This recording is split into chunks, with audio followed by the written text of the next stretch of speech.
Bismillahirrahmanirrahim. Assalamualaikum warahmatullahi wabarakatuh. Alhamdulillahirrabbilalamin. Wassalatu wassalamu ala asrofil anbiya'i wal mursalin wa ala alihi wa sahbihi ajma'in. Amma ba'd. Baik, adik-adik yang sedang melihat video ini, semoga kita semua dalam keadaan sehat dan selalu diberikan kesuksesan di dunia maupun di akhirat. Amin amin ya rabbal alamin. Oke, baik, untuk hari ini Bu akan menjelaskan materi di kelas 11, yaitu dengan berjudul Al-Quran sebagai pedoman hidup. Ya, yang pertama, iman kepada kitab-kitab Allah. Ya, dikatakan dalam surat Al-Maidah ayat 48, A'udzu billahi minasy syaithanir rajim. Bismillahirrahmanirrahim. Wa anzalna ilaikal kitaba bil haqqi musaddiqan lima baina yadayhi wa muhaiminan 'alaihi. Nah, di sini dikatakan, telah kuturunkan kepadamu wahai Nabi Muhammad kitab-kitab yang benar. Ya, tidak ada kebohongan sedikit pun di dalamnya, yaitu kitab-kitab yang menyempurnakan kitab-kitab sebelumnya. Jadi di sini bahwa dikatakan kitab yang paling benar itu yaitu kitab Al-Quran. Di sini Al-Quran turun sesuai dengan perkembangan zaman dan sebagai penyempurna kitab-kitab lain dan sebagai pedoman umat Islam. Nah, iman kepada kitab Allah berarti meyakini Allah telah menurunkan kitab-kitabnya kepada Rasul. Nah, di sini pengertian kitab ini ada dua, yaitu suhuf dan kitab. Suhuf di sini yaitu artinya Allah menurunkan wahyu kepada Rasul dengan lembaran baru. Jadi suhuf itu berupa lembaran. Wahyu diturunkan kepada Allah itu baru berbentuk lembaran. Ya, ditulis berbentuk lembaran. Ya, simple isinya. Dan kitab yaitu wahyu diturunkan kepada Rasul yang berbentuk buku. Seperti berbentuk buku dan lengkap isinya. Oke, kita lanjut ke yang ketiga, kitab-kitab Allah. Tadi kita sudah jelaskan iman kepada kitab Allah, berarti kita meyakini dengan sepenuh hati ya bahwa Allah menurunkan kitab-kitabnya kepada Nabi dan Rasul. Nah, di sini yang pertama ya, kitab Taurat. Kitab Taurat itu ya berasal dari bahasa Ibrani yang diturunkan kepada Nabi Musa alaihissalam, yaitu berisi Ten Commandments. Commandment di sini berarti 10 perintah. Ya, yang pertama ya, hormati dan cintai Allah. Pada dasarnya isinya sama saja, menyembah Allah ya. Yang kedua ya, sebutkan nama Allah dengan hormat. Ya, yang ketiga, kuduskan Tuhanmu pada hari Sabtu. Berarti di sini umatnya Nabi Musa untuk beribadah ya, untuk sembahyang di hari spesial, yaitu dulu tuh hari spesial untuk beribadahnya pada hari Sabtu.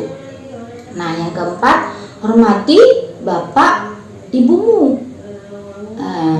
Yang kelima ya, jangan membunuh. Dan yang keenam, jangan mencuri. Yang ketujuh, jangan berbuat dusta atau berbohong. Ya, yang kedelapan, jangan berbuat cabul. Bercabul itu apa sih? Cabul itu dulu itu bahasanya aneh ya. Sekarang itu cabul bahasanya jangan berbuat zina, seperti itu. Yang kesembilan sama, jangan ingin berbuat cabul. Maksudnya di sini pacaran lah ya, seperti itu. Jangan ingin, baru ingin seperti itu. Dan terakhir, jangan ingin memiliki harta yang bukan miliknya atau harta yang haram, seperti itu. Nah, ini adalah 10 commandment, 10 commandment, yaitu 10 perintah Allah di dalam kitab Taurat.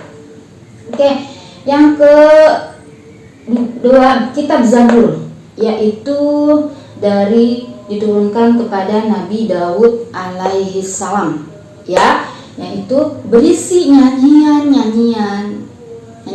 itu pujian tapi kepada Allah, berisi nyanyian tanda syukur kepada Allah, terus berisi ratapan jamaah. Jadi seperti itu dulu ya, tapi isinya penyembah kepada Allah, berisi pujian kepada raja-raja, seperti itu ya. Maksudnya raja-raja di sini raja-raja yang beriman kepada Allah ya.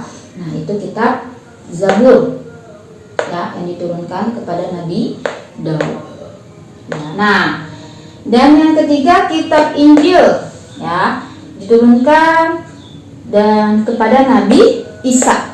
Nah, di sini kitab Injil dari bahasa Ibrani juga ya. Nah, yaitu isinya menyembah kepada Allah, mengajak kepada tauhid ya, berisi perintah-perintah Allah. Nah, di sini kisahnya ada kisah Nabi Isa ketika Nabi Isa mau disalib. Ya. Nah, ketika Nabi Isa mau disalib itu, Nabi Isa itu yang hanya mengikuti hanya 12 orang. Kenapa?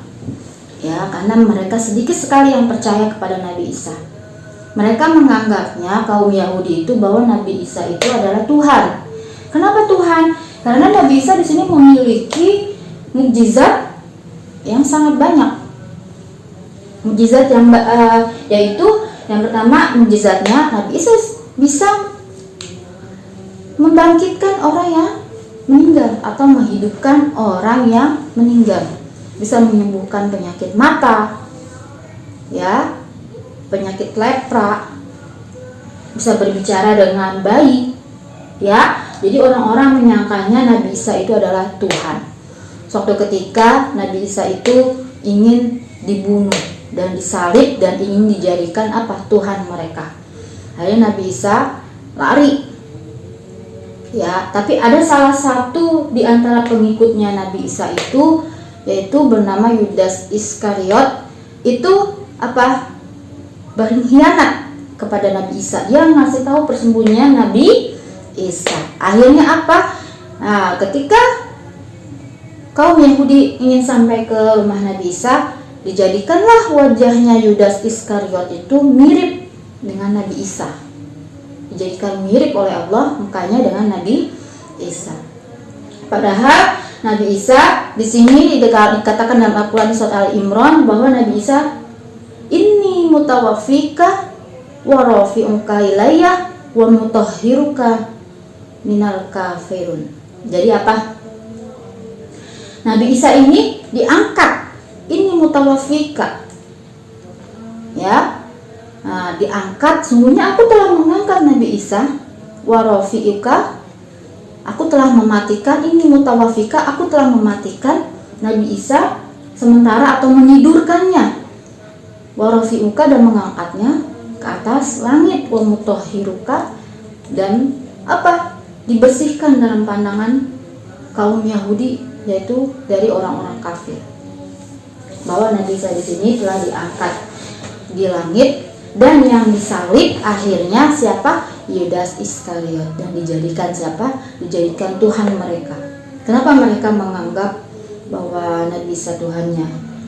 Bahwa Nabi Isa itu dianggap anaknya, Maryam ibunya, ayahnya siapa? Ayahnya Allah. Jadi mereka kenapa menyembahnya seperti begini? Nah, di sini Tuhan Allah, berarti di sini ibunya, di sini Nabi Isa, seperti itu ya. Oke. Nah, di sini yang terakhir yaitu kitab Al-Qur'an diturunkan kepada Nabi Muhammad sallallahu alaihi wasallam. Ya, yang disebutkan dalam surat Al-Baqarah ayat 2. Bismillahirrahmanirrahim. Dzalikal kitabu la raiba fihi hudal lil muttaqin. Yaitu Al-Qur'an yang diturunkan, ya, tidak ada keraguan-raguan isinya. Hudal lil muttaqin, sebagai petunjuk kepada orang-orang yang bertakwa. Jadi isi Al-Quran ini tidak ada keraguan. Ini sudah dikatakan musaddiqal lima baina yadayhi. Al-Quran ini diturunkan dengan benar dan tidak ada kebohongan sedikit pun di dalamnya, yaitu berupa firman, berupa wahyu dari Allah. Seperti itu. Nah, ya, hebatnya Al-Quran. Al-Quran tidak bisa dirubah oleh manusia. Ya enggak? Isinya, tapi Al-Quran bisa mengubah hidup manusia jauh lebih baik selama manusia itu sendiri berpedoman suka membaca Al-Quran. Ya, Al-Quran ini diturunkan secara bertahap, ya, berangsur-angsur, tidak sekaligus, ya, dalam waktu 22 tahun 2 bulan 22 hari. Kenapa bertahap? Karena apa? Ya, kalau diturunkan sekaligus bersatu kitab, manusia ya tidak akan bisa menerimanya, maksudnya tidak bisa menangkapnya, mencernanya langsung isi dari kitab tersebut. Ya, seperti ibu misalnya ngasih materi kepada kalian langsung 12 bab hari itu juga. Ya, pasti kalian pusing kan? Ya, kalian pasti bingung mana ini yang nyantol, seperti itu ya. Jadi begitu juga Al-Quran diturunkan bertahap sesuai peristiwa yang dialami oleh Rasulullah SAW. Nah, di sini terdiri dari berapa? Terdiri dari 30 juz, 114 surat, ya, 6.236 ayat, 74.437 kalimat, 325.345 huruf. Ya, sangat banyak sekali ya. Jadi di sini juga ada nama-nama lain dari Al-Quran. Ya, Al-Quran di sini yaitu wahyu diturunkan kepada Nabi Muhammad melalui malaikat Jibril sebagai pedoman umat Islam. Ya, nama Al-Quran ini sangat banyak. Ada 5 nama-nama Al-Quran, yaitu yang pertama Al-Huda. Ya, Al-Huda ini di sini artinya sebagai petunjuk. Ya, petunjuk kepada umat Islam, pedoman, ya. Yang kedua Al-Furqan, yaitu pembeda mana yang benar, mana yang salah. Seperti itu. Di situ Al-Quran juga menjelaskan, ya, mana yang benar dan mana yang salah, perbuatan-perbuatan manusia, ya, semua itu telah ada ancamannya, ya, ancaman bagi perbuatan yang melanggar perintah Allah. Seperti itu, ya. Yang Asyifa ini sebagai penawar atau penyembuh penyakit. Jadi Al-Quran itu sebenarnya sebagai obat. Kalau manusia kaji itu, kalau analisis, sebenarnya Al-Quran itu mengandung obat. Kalau orang yang terapi baca Al-Quran, insya Allah itu ada unsur obatnya, ya, seperti itu. Yang keempat, az-zikr, sebagai pengingat, peringatan, ya, berita baik kepada orang mukmin yang melaksanakan perintah Allah, dan ancaman, ya, kepada orang yang melanggar perintah Allah. Ini az-zikr, ya. Yang kelima, Alkitab. Alkitab di sini berarti wahyu Allah, ya, yang berupa kitab. Oke, baik, dari Al-Quran ini, ya, apa juga isinya dari Al-Quran? Di sini disebutkan isinya Al-Quran itu ada, yaitu tentang tauhid, mengesahkan Allah, menyembah Allah, ya. Juga ada tentang muamalah, cara kita bergaul kepada sesama, ya, itu juga di situ ada anjurannya, ada syariatnya, ya, diatur oleh Al-Quran. Di situ kayak muamalah, misalnya pernikahan, ya kan, tentang muamalah pernikahan di Al-Quran itu ada, ya. Tentang apa lagi?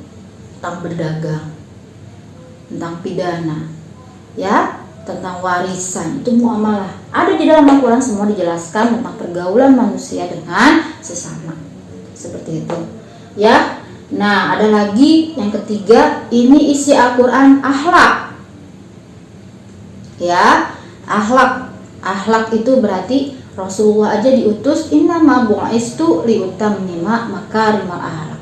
Jadi Rasulullah diutus di dunia ini untuk apa? Menyempurnakan akhlak manusia.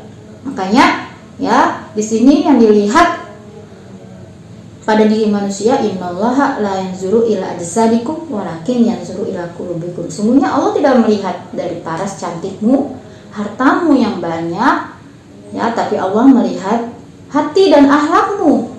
Ya, walaupun kalian setinggi apapun titel kalian, ilmu kalian, tapi kalau tidak beradab, di mata Allah itu nol. Di mata Allah itu tidak ada apa-apanya. Seperti itu. Jadi di sini Al-Qur'an itu menjelaskan tentang akhlak, tentang ibadah kepada Allah, ya, tata cara beribadah kepada Allah, tentang perintah sholat, ya, puasa, zakat, ya, tentang apa lagi? Tentang kisah-kisah Nabi dan Rasul yang sebelumnya. Itu adalah isi kandung dalam Al-Quran. Oke, yang terakhir yaitu apa keistimewaan Al-Quran? Yang pertama keistimewaan Al-Quran yaitu Al-Quran adalah mukjizat yang paling kekal dan paling abadi. Ya. Oke. Yang kedua apa? Dan orang yang membaca Al-Quran bernilai ibadah. Itu. Makanya luangkan waktu kalian untuk apa? Untuk bercengkerama, untuk curhat, ya, untuk ngobrol sama Allah. Itu melalui apa? Melalui baca Al-Quran. Insyaallah membaca Al-Quran hati kita terbuka terang dan sebagai syafaat di yaumil kiamah, penolong kita di hari kiamat. Ya. Nah, itu keistimewaan Al-Quran. Dan terakhir sebagai petunjuk dan pedoman bagi umat Islam. Oke, baik, terima kasih untuk sekian materi dari Ibu. Kurang lebihnya mohon maaf, dan sebelum selesai ditonton jangan lupa like and subscribe. Mudah-mudahan jadi ladang pahala untuk kalian. Karena apa? Rasulullah bersabda, baligu anni walau ayat. Sampaikanlah walau satu ayat. Terima kasih. Wassalamualaikum warahmatullahi wabarakatuh.